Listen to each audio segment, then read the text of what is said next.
What kind of vet pours cleaning fluid on a dog and laughs? They thought no one was watching. They thought the black Labrador was just another voiceless strays guard, silent and disposable. But in 10 minutes, someone would walk through that clinic door. Someone who saw this dog not as damaged goods, but as the reason he was still alive. Shadow, the dog they tried to wash away. Before we begin, let us know in the comments where in the world you're listening from. We love hearing where our stories are reaching hearts. It was a quiet Tuesday morning in Hollow Ridge, Colorado. Autumn had dusted the town in gold and red, the wind carrying a promise of first frost.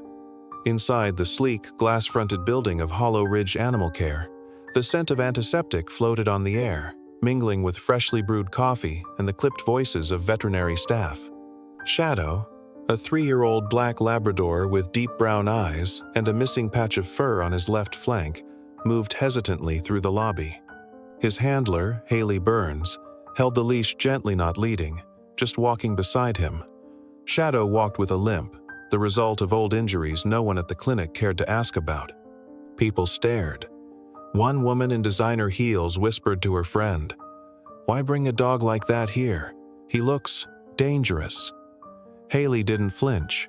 She knelt beside him, whispering, "You're okay, buddy. Just a checkup." Behind the desk, Megan Miller smirked. "Charity cases get earlier slots now?" Her nails tapped the keyboard rhythmically, her tone dipped in honey and acid. Haley didn't reply. She was used to the looks. Used to the way some staff sneered at dogs like Shadow, the kind who came from alleys, not pedigrees. What they didn't know was that Shadow wasn't just another rescue. And in 10 minutes, their ignorance would cost them everything. The wind whispered through the narrow streets of Hollow Ridge, Colorado, carrying the early chill of mountain autumn. Leaves skittered across sidewalks like scraps of memory, gold and crimson underfoot. The morning sky, pale and brushed with low-hanging clouds, cast a cool light over the tidy town. Nestled on the edge of the foothills stood Hollow Ridge Animal Care, a sleek, 2-story facility with wide windows and polished stone signs, a place that prided itself on clinical precision and luxury. A hospital for pets whose owners wore diamonds on their collars. Inside, the lobby gleamed with pristine tiles and chrome fixtures, the walls decorated with portraits of award-winning purebreds, all lit by soft recessed lights.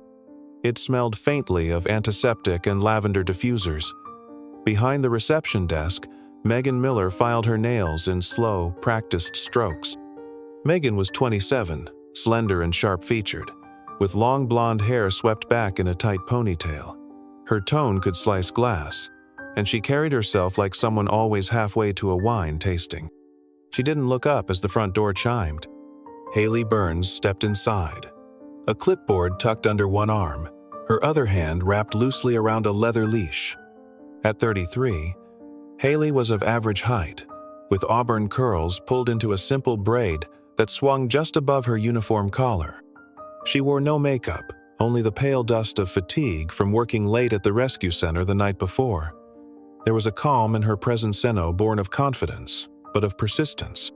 The kind of quiet that endured storms without needing to shout over them. Beside her moved Shadow. The Labrador's fur was a shade of midnight that absorbed light rather than reflected it, his eyes a warm, tired amber. He was 3 years old, but moved like an older, dog-measured, wary. A crescent-shaped scar curved along his left hind leg, the remnant of an injury that hadn't healed right. One ear flopped slightly more than the other. He walked with a limp, barely noticeable until he stepped on the polished tile floor and hesitated, the texture unfamiliar beneath his paw pads. "You're back," Megan finally said, her eyes flicking toward the dog like she'd spotted mud on a clean floor. "Charity case Tuesday, I guess?" Haley didn't answer. She was used to the comments. Used to the way people like Megan looked at dogs like Shadow, as if being damaged meant being lesser. "He's here for his physical therapy follow-up," Haley said, her voice calm. "Scheduled with Dr. Whitmore." Megan gave a theatrical sigh. "She's with the Bradford Saluki right now. You'll have to wait." "That's fine." Haley led Shadow to the waiting Ara deliberately to the farthest corner, away from the glossy show dogs and their anxious, perfumed owners. Shadow curled beside her feet without a sound. He never barked, never growled. Just watched the room through half-lidded eyes like someone long resigned to being judged. A boy, maybe 10 years old, walked past with his mother, staring openly at Shadow's limp. "Mom, what's wrong with that dog?" he asked. "Don't point," she whispered, tugging him along. Haley reached down and scratched gently behind Shadow's ear. "It's okay," she murmured. "You're doing great." After 15 minutes, a young assistant stepped into the room. Mark Higgins, 23, fresh from vet tech school, with thick black glasses and a buzz cut that always looked like it had been done 5 minutes ago. He was new, and more importantly, unbothered. "Shadow?" he called. Haley stood, tugging the leash gently. "Come on, bud." They walked down the hall, past glass exam rooms and quiet humming machines. Mark took Shadow's weight and vitals, then gestured toward exam room 4. "Dr. Whitmore will be in shortly." Haley nodded. "I just need to run back to the van for his updated therapy notes. I left them in the front seat." "Sure. I'll let the doc know," Mark said, already typing on his tablet. Haley left. Shadow sat obediently on the mat, tail still, eyes watching the closed door. 10 seconds passed. Then 20. The door opened again. Dr. Celia Whitmore strode in. At 52, Dr. Whitmore exuded cold control.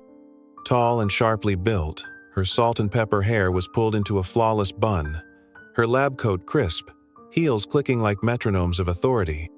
Her voice was clipped, her eyes the color of polished metal. She prided herself on efficient sign numbers, not empathy. Ever since losing her teenage daughter in a car crash 6 years ago, she had built her life around clinical detachment, refusing to let softness back into her world.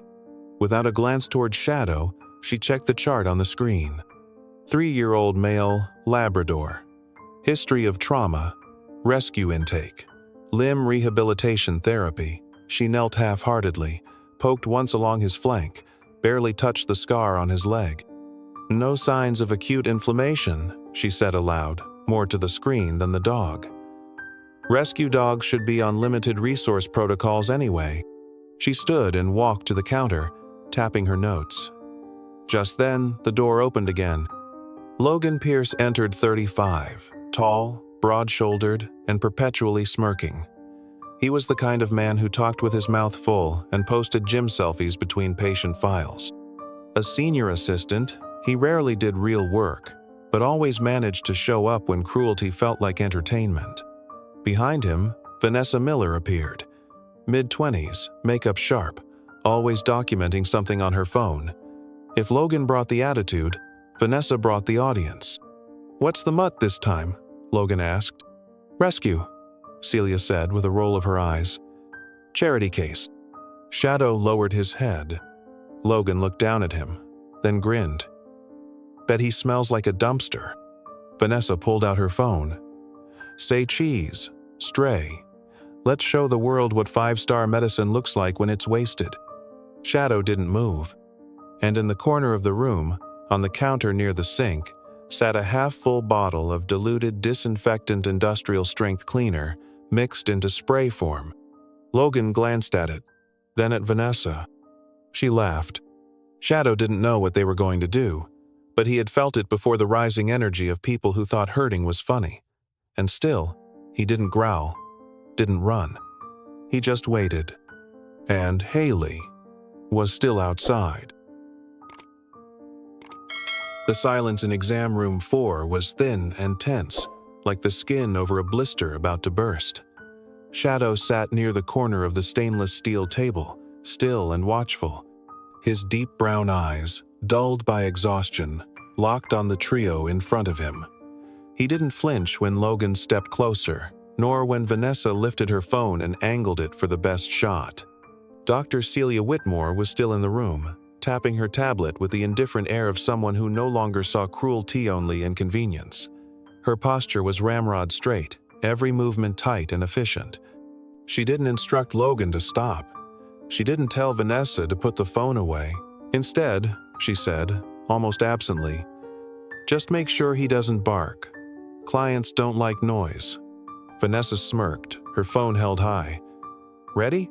Let's get a slow-motion one."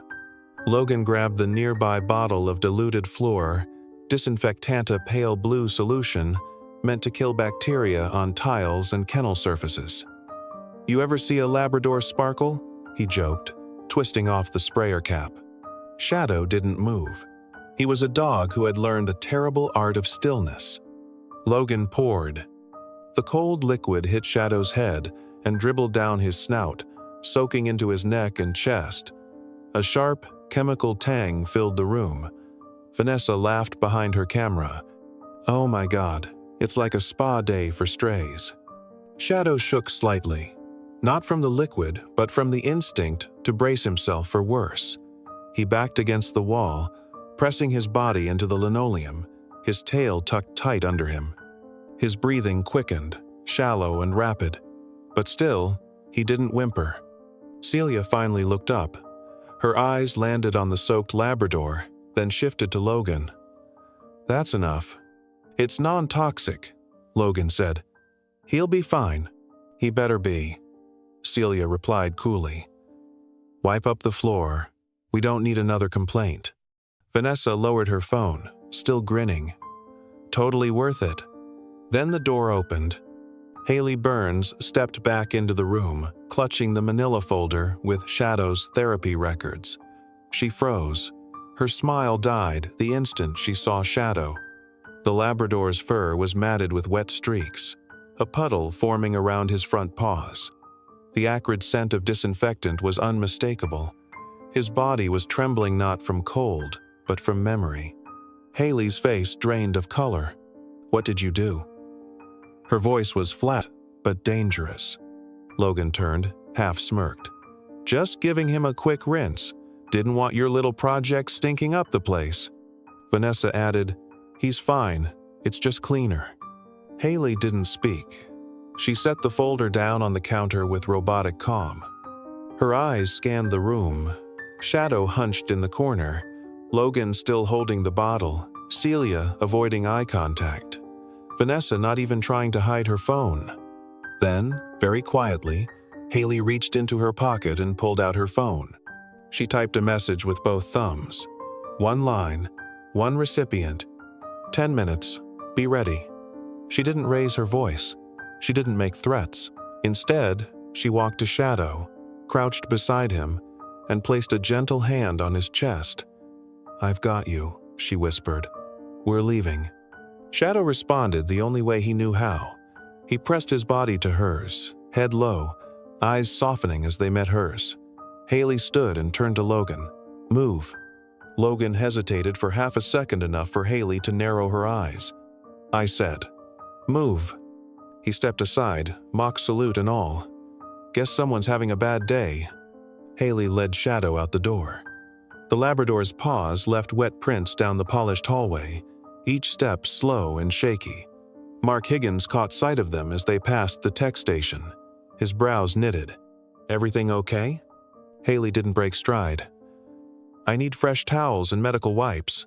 Room 4 is contaminated, and someone better open a window." Mark blinked. "Sure. Yeah." Shadow stopped once at the exit, glancing over his shoulder knot out of fear, but as if searching for permission to leave. Haley reached down and touched his head. "You're done in there." Outside, the sky had darkened to steel. Wind pulled through the trees like something unsettled. Haley walked him to the van, opened the side door, and helped him into the padded kennel lined with blankets.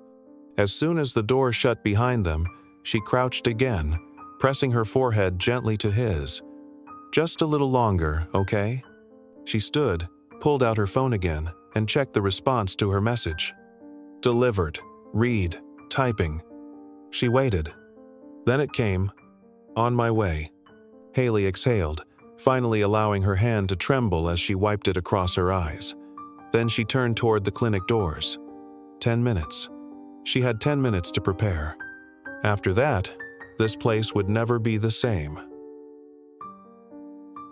The electric hum of Hollow Ridge Animal Care buzzed faintly beneath the sounds of Paws, keyboards, and muffled conversations. Inside the main hallway, beneath soft fluorescent light, Mark Higgins glanced at the clock behind the nurse's station. It had been 8 minutes since Haley left with the soaked black Labrador. She hadn't come back. He felt a tightness in his chest he couldn't quite explain, so he returned to checking vitals on a Cocker Spaniel with arthritis. Out front, the glass doors hissed open. No one at the reception desk noticed at first. Megan was too busy texting under the counter. A breeze drifted in, carrying the crisp scent of pine and distant wood smoke. Then came the sound of polished leather soles clicking against tile. Megan looked up. A man stood just inside the doorway, tall, broad-shouldered, and utterly still. Elliot Granger, age 52, wore a black wool coat that clung to his tailored frame, the collar turned slightly up against the cold. His salt and pepper hair was neatly combed back, revealing a chiseled jaw and high, worn cheekbones. His steel-gray eyes scanned the room like searchlights gold, clear and dangerous when provoked. There was no mistaking the kind of presence he had, the kind that didn't need to raise its voice to command silence. Megan blinked, her phone forgotten. "Can I help you?" Elliot didn't answer at first. He removed a pair of thin black gloves, folding them with mechanical precision. Then he said evenly, "Where's exam room 4? 2 can get someone for you, sir. Do you have a..." "Where is room 4? His voice didn't rise, but something in it made Megan's stomach flip. She pointed down the hallway. Elliot nodded once and walked, his footsteps steady and deliberate. A man used to boardrooms, depositions, and hostile takeovers. But that wasn't what had shaped him, not really. 6 years earlier, Elliot Granger had lost his only son, Andrew, to suicide. Andrew had been 15. Bright, quiet, artistic. Bullied mercilessly at school for reasons no one could explain. One day, he simply stopped coming home. Elliot found the note. He never spoke of what it said, not to the press, not to friends, not even to his ex-wife. What broke inside him stayed broken for a long time. For nearly 2 years, Elliot didn't speak to anyone who didn't work for him. He disappeared from his company's headquarters, from conferences, from life. No one knew where he went, but there was a placé small rescue shelter outside Denver, where he had once driven on a whim, maybe intending to make a final donation, maybe intending to never return. That's where he met Shadow. The Labrador had been huddled in a corner cage, ribs sharp against his skin, a gash still healing along his hip. And yet, when Elliot approached the kennel, the dog had stood shaking, but unafraid. He walked to the front of the gate and placed his nose against the bars. One slow blink, one tail twitch. A single connection formed between two broken things. Shadow had saved Elliot that day, though no one knew it but him. Since then, the dog had been under Elliot's care. Not as a display pet or a social media trophy, but as a reason. A living, breathing anchor that pulled him back from the cliff. And now, that dog had been harmed. Elliot stopped at room 4. The door was slightly ajar. Inside, the stench of chemical cleaner still lingered. The floor was damp, the table had not been wiped, and on the counter sat the half-empty spray bottle, uncapped. He stepped inside. No one was there, but the evidence was. He scanned the room slowly. His gaze landed on a damp towel discarded on the sink, then on the smeared footprints that led to the hallway. Behind him, a voice cleared nervously. Mark Higgins stood at the end of the hall. "Sir, can I help you?" Elliot turned his full gaze toward him. "I'm here for Shadow." Mark hesitated. "Shadow's, with Haley. The tech." "Where?" "Shesh," said the room was contaminated. Took him to the van, I think. Elliot walked past him without another word. Outside, the wind had picked up. The sky hung low, clouds like unspoken threats. In the back parking lot, near the employee entrance, the white rescue van sat in its usual spot. Haley stood beside the open side door, her arms crossed tightly against her chest, jacket flapping in the wind. Shadow was inside, lying on his blanket, still damp, still trembling slightly. When Haley saw Elliot, she straightened, but didn't speak. He approached, his jaw tight. "What happened?" Haley gestured silently to the interior of the van. "They poured cleaner on him. Industrial-grade disinfectant. For laughs." Elliot's face didn't change. He stepped into the van and knelt beside Shadow. The dog lifted his head weakly and let out a quiet breath. When Elliot reached out, Shadow touched his nose to the man's wrist, forgiving. Elliot swallowed once, slowly, then looked at Haley. "Who?" "Logan Pierce, Vanessa Miller. Dr. Celia Whitmore was there too. She didn't stop them." Elliot nodded. "And the footage?" "Vanessa filmed it." He stood. "Call the boardroom at Hartman Foundation. Tell Andrea I need 3 people dispatched here: legal, PR, and internal audit. Immediately." Haley blinked. "Sir, are you sure you want to?" "They didn't just pour cleaner on my dog, Ms. Burns," he said quietly. "They poured it on the last living thing that gives me peace." Haley's voice broke slightly. "I'm sorry I didn't get back in time." Elliot shook his head. "You did what no one else in that building did. You protected him." She exhaled shakily. "Then I guess we're in for a storm." Elliot's mouth tightened into a faint smile. "No, they are." The wind had picked up outside Hollow Ridge Animal Care, brushing dead leaves against the glass doors like nature's own warning knock. Inside, the mood was shifting. Staff moved with unconscious tension, sensing something off in the air like static before a lightning strike.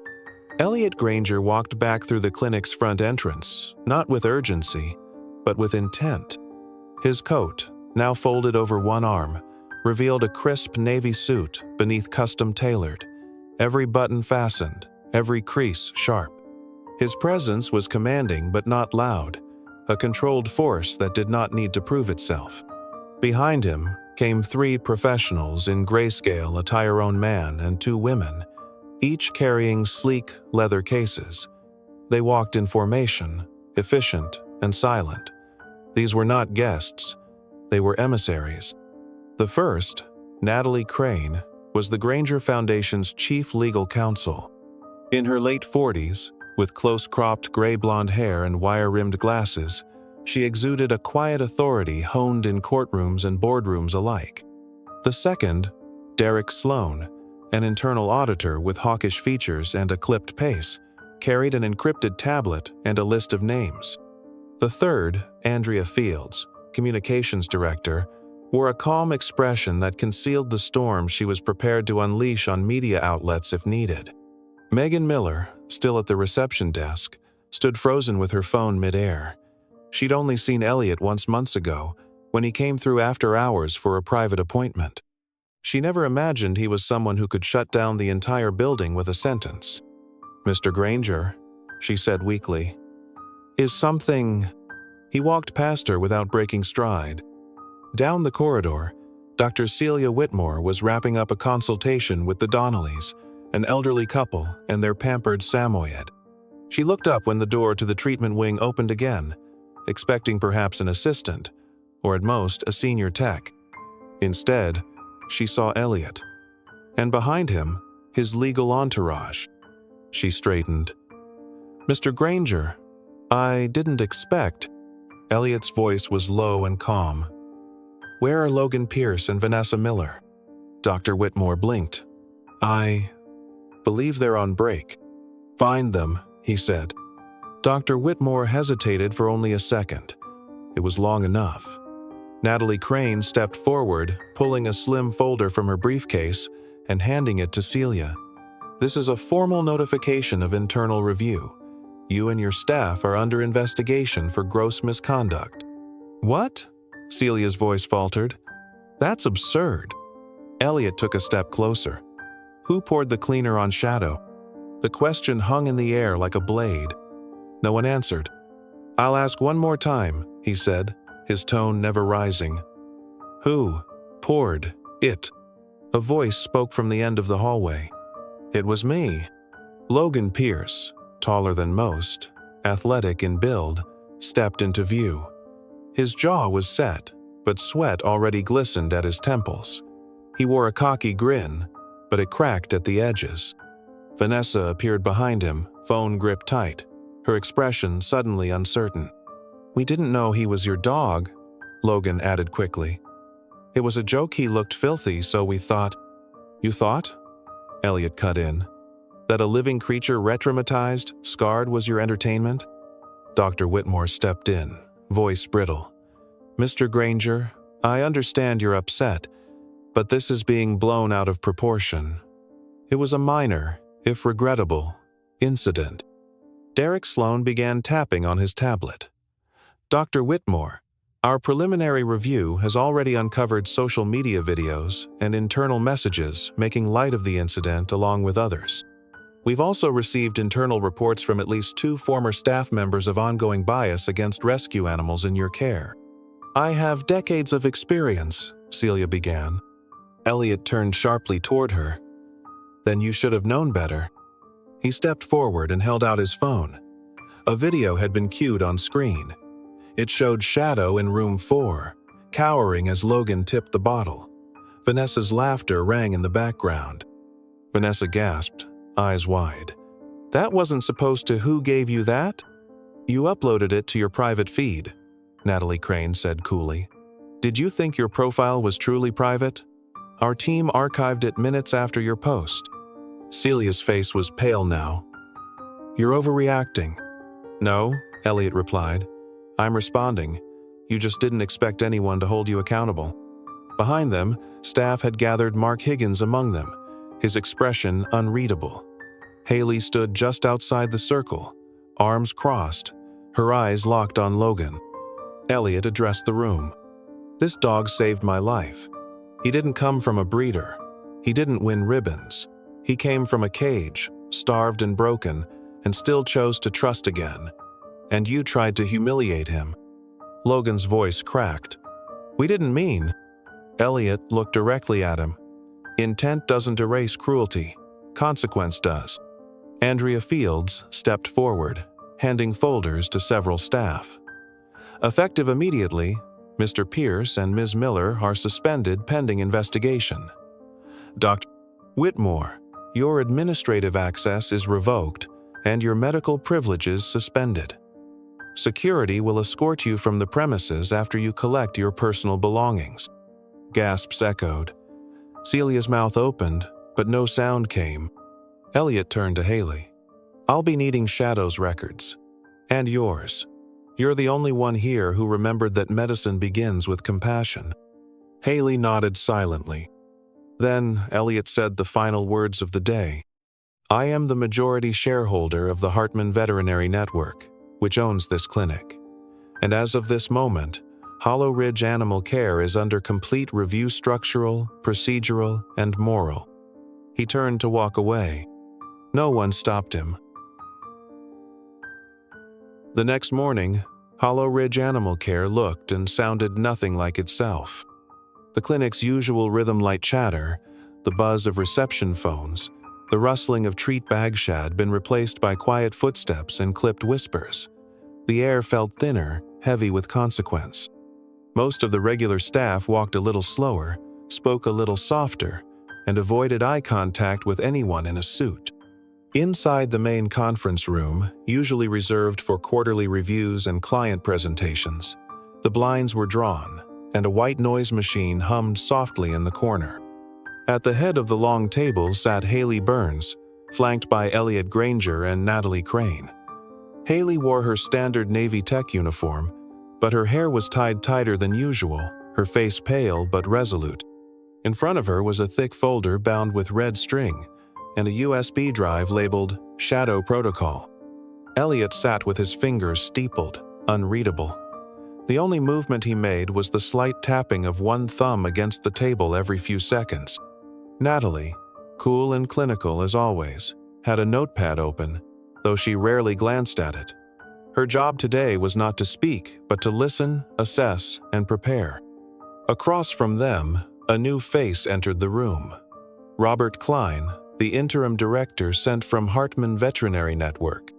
He was in his early 60s, bald, bespectacled, with a kind, round face that somehow didn't soften the strict tone of his voice. A retired Navy vet turned veterinarian, Robert was known for one thing above all: zero tolerance for ethical gray zones. He took his seat and nodded to Haley. "Let's hear it." Haley took a slow breath and opened the folder. "For the last 6 months, I've been quietly documenting a pattern of misconduct at Hollow Ridge Animal Care regarding the treatment of rescue animals. These include but are not limited to intentional delays in medical care, misrepresentation of charges, and procedural discrimination based on breed, appearance, or the financial status of the pet owner." She handed copies of selected reports down the table. Each bore patient names, timestamps, and internal memos marked low priority, with no medical justification. The patients in these reports were all rescues, most referred from nonprofit shelters or funded by local grants. Their intake forms were often marked with informal labels like scruffy, hopeless, or low ROI. Haley continued. That term, low ROI, was used at least 23 times in internal emails over the past year. Robert frowned. Return on investment? For animals? Yes, sir. Specifically used when determining whether to recommend diagnostic testing or advanced procedures. Purebred animals were automatically fast-tracked for treatment. Rescues, especially those with visible trauma or behavioral issues, were deprioritized or outright denied. Elliot leaned forward slightly. "Show him the billing." Haley tapped on her laptop, projecting a slide onto the mounted screen. This is a comparison between 2 patients. One, a golden retriever from a well-known breeder in Aspen. The other, a pit bull mix pulled from a dogfighting ring in Pueblo. Same treatment, antibiotics and wound care. The purebred was billed $462. The rescue, $915. Robert raised a brow. That's double. And the rescue's invoice was sent directly to the nonprofit that referred them. No discounts, no charity adjustment. When I asked about it, I was told to stay in my lane. That's when I started keeping records. Natalie leaned over and added, "We've also identified a pattern of referrals being rejected unless the rescue group provided full prepayment. Many of them stopped using this facility altogether." Just then, Dr. Celia Whitmore walked into the room, flanked by her attorney. Her face was pinched, lips thin, and though she wore a neat blouse and slacks, her usual air of control was gone. She carried no papers, just pride and a weary defiance. "You can't judge an entire clinic based on a few outliers," she said sharply before anyone could speak. "Yes, we made mistakes, but I've kept this facility in the black for 8 years. We don't have unlimited resources. Difficult choices had to be made." Haley remained seated but looked Celia directly in the eye. "No one made you rank patients based on worth." "It wasn't worth it, was logistics," Celia snapped. "We had to manage time, staff, and medication supply. You think we could spend hours on every mangy mutt someone dragged in from a shelter?" Robert stood. His calm voice now carried a steel edge. "You're not being investigated because you made hard choices, Dr. Whitmore. You're being investigated because you chose cruelty. Because you justified neglect. Because, according to these reports, your staff laughed while rescue animals suffered." Celia's attorney tried to interject, but Elliot spoke before he could. "I was prepared to sign off on a $70 million expansion project for Hollow Ridge Investment that would have made this the flagship of ethical animal rehabilitation in the Mountain West. That deal is on hold. Indefinitely." The silence that followed was louder than shouting. Celia's hands clenched the edges of her chair. "You can't just walk away from your commitment." "I didn't," Elliot replied. You did. The day you decided pedigree mattered more than pain. For the first time since the meeting began, Shadow appeared in the doorway. Mark Higgins held the leash loosely, having offered to bring the dog in for his midday appointment. Shadow padded in slowly, eyes flicking to the group of seated humans, his tail low but wagging once when he saw Haley. There was still a faint pinkness around his eyes from the cleaner. Celia couldn't look at him. Elliot stood and walked to the dog, resting a hand on his head. This dog, he said softly, was thrown away once. You tried to do it again, but not this time. Shadow pressed against his leg. Elliot looked around the room. I suggest we begin outlining a new protocol where no animal is treated like trash, and no employee is allowed to forget what their oath truly means. Everyone nodded, except Celia, who remained still, unmoving, her eyes fixed on the table. Late afternoon, sunlight slanted through the newly cleaned windows of what had, until recently, been called Hollow Ridge Animal Care. Dust particles danced in the golden light, and for the first time in weeks, the air in the building felt less sterile, more human. The scent of lavender antiseptic had been replaced with something subtle fresh linen, lemon balm, and maybe, just maybe, hope. The staff meeting had been called for 4:00 p.m. sharp. No one was late. The large conference room was full. More than 30 employees, veterinary assistants, techs, front desk staff, and overnight caregivers sat shoulder to shoulder, their faces solemn but attentive. No one wore a suit today. No one held a coffee cup. Even the chatter had stopped. Everyone knew something was changing. At the front of the room stood Elliot Granger. His suit jacket was off, his shirt sleeves rolled to the elbows. Shadow, the black Labrador, lay quietly beside him, his chin resting over one paw, his body relaxed but alert. A navy blue therapy dog vest clung softly to his sleek frame, the word volunteer stitched in white across the back. Elliot's voice, when he began, was quiet. Most of you didn't know Shadow before today. And I'll admit, he's not the kind of dog that draws a crowd. He doesn't jump into your lap. He doesn't chase tennis balls. And he doesn't beg. A few quiet smiles in the room. But what he does do, Elliot continued, is listen, and wait, and stay. He clicked the remote. A large screen behind him lit up. A slideshow began grainy, haunting images of Shadow's early days.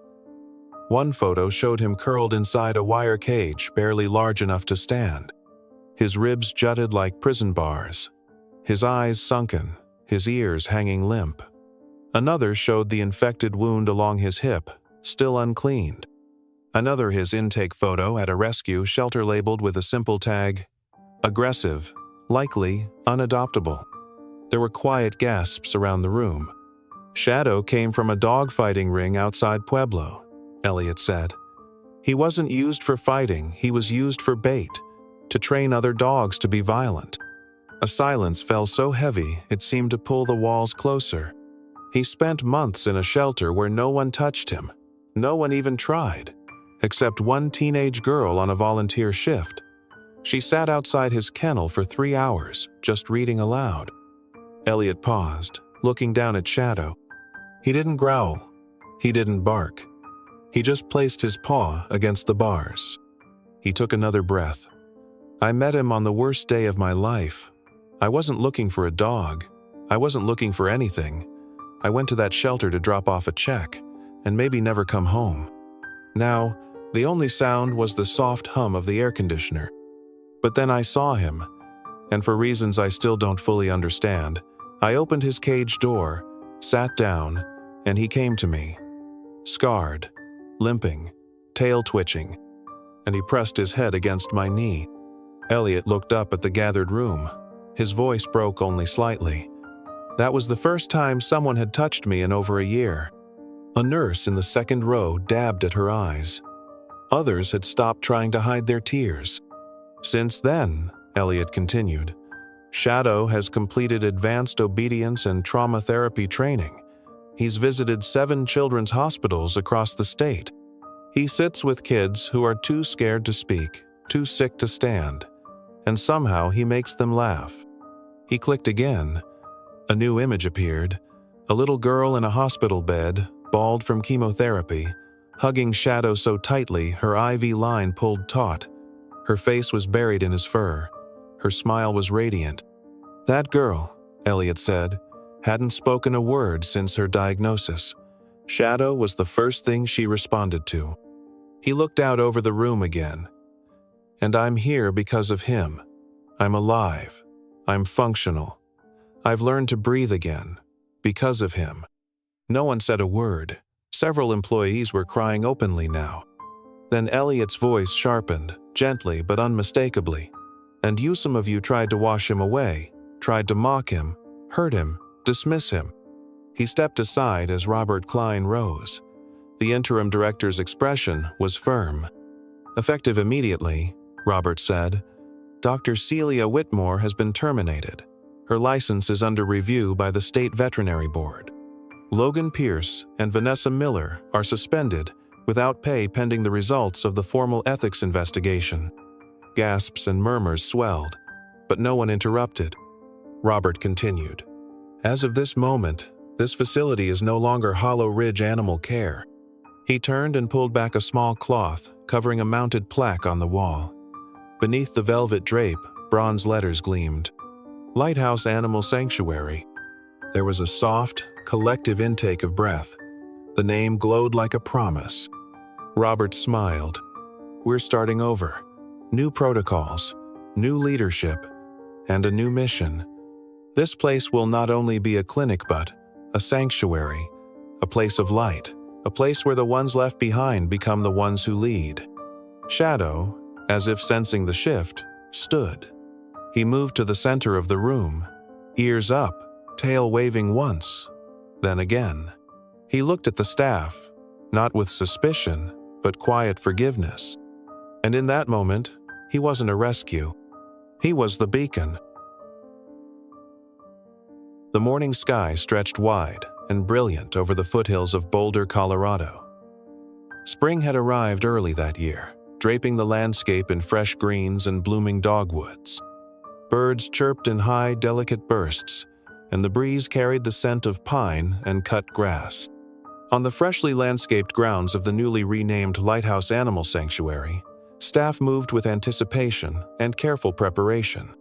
Today was the grand opening of the Shadowwinga new building, dedicated solely to the rehabilitation of deeply traumatized rescue animals. Where once Hollow Ridge had hidden its shame behind polished walls and pedigree preference, the sanctuary now led with compassion, transparency, and light. The Shadow Wing symbolized more than expanded services. It was a declaration of purpose. The courtyard outside the new wing had been transformed into a celebration space. Rows of folding chairs faced a modest stage flanked by flower arrangements and a sleek, curved metal sign that shimmered in the sun. The Shadow Wing, for those who carried the dark alone. Elliot Granger stood near the back of the crowd, his expression thoughtful. He wore a charcoal vest over a soft white shirt, sleeves rolled just as he had on the day he addressed the staff months ago. His dark eyes swept across the gathered faces: veterinarians, volunteers, city officials, shelter partners, and families who had adopted from the center. And at his side, wearing a fresh navy vest with a silver therapy emblem, was Shadow, now nearly 4 years old, healthier than he had ever been. The black Labrador stood proudly, his posture straight, his eyes scanning the crowd with quiet curiosity. His once dulled coat gleamed under the sun, and the scar on his hip had faded to a silver Rabona reminder, not a wound. Just before the ceremony began, Haley Burns stepped up onto the stage, holding a folder of remarks and the slightly nervous energy of someone who never expected to be a public speaker. Her dark brown hair was pinned back, and she wore a soft blue blouse under her lab coat, the Lighthouse logo embroidered neatly above her name. 6 months ago, she began, her voice steady, this place was broken. We knew it. Many of us didn't know how to say it, or stop it, or even face it. but one doggone black Labrador who refused to give up showed us how. Soft murmurs and quiet smiles rippled through the audience. We named this wing after Shadow not just because of what he endured, but because of what he represents: resilience, trust, and the simple power of kindness. This building will serve animals who've survived the worst of humanity and still offer us their best. Applause rose, warm and sustained. As Haley stepped down, Elliot took her place. He said little, as always, but his words were careful and resonant. "Thank you for believing in change," he said. "Thank you for choosing light." He turned to Shadow and gave a soft nod. With that cue, Shadow moved forward, guided gently by a hidden clicker from Haley's pocket. The ribbon across the entrance had been specially designed with a pressure-sensitive clip attached to a soft lever that Shadow had been trained to press with his front paw. The crowd watched as he stepped up, sniffed the ribbon, then calmly and precisely placed his paw on the marked spot. The ribbon fell. Applause thundered, and several people stood to clap, some wiping away tears. The moment felt mythic, like something quiet and ancient had closed its circle. But then something unexpected happened. From the edge of the crowd, Dr. Celia Whitmore stepped forward. She was almost unrecognizable, platinum hair tied back plainly. Makeup absent, her once formal posture now slumped slightly with time and weight she hadn't yet shed. In her arms, she held a small, white ceramic pot. Inside it grew a young silver birch sapling, delicate, its leaves trembling. She said nothing as she approached the stage. She didn't reach for the mic. Instead, she set the pot gently near the sign bearing Shadow's name. And then she stood, looking down at Shadow. The Labrador turned. For a moment, there was a collective pause, as if the entire sanctuary held its breath. Shadow walked to her slowly, his steps deliberate. Celia lowered herself to one knee. When he reached her, Shadow pressed his headscarf, noble, steady into her hand. Her lips quivered, but she didn't speak. She simply bowed her head. A tear slipped down her cheek, and her fingers trembled as they brushed against his fur. In that moment, no words were needed. The crowd understood. Forgiveness had not been asked for, but it had been offered. Later, after the ceremony, among the gathering of guests, Elliot walked with Logan Pierce and Vanessa Miller, both now wearing gray volunteer vests, clearly marked with the word trainee. Their posture was humbler, their eyes uncertain, but they had returned. It had not been an easy path. After mandatory ethics training, community service at local shelters, and months of unpaid volunteer work cleaning kennels and walking elderly dogs, they had each submitted letters not to Elliot, but to Haley and the staff. Honest, unpolished, vulnerable. Elliot believed in accountability, but he also believed in second chances. "You know," Vanessa said quietly, glancing over at Shadow curled near the stage, "I still don't know why he let me touch him the other day." Logan nodded. "I wouldn't have, if I were him." Elliot didn't answer immediately. Then, with a faint smile, he said, "That's the difference between us and them.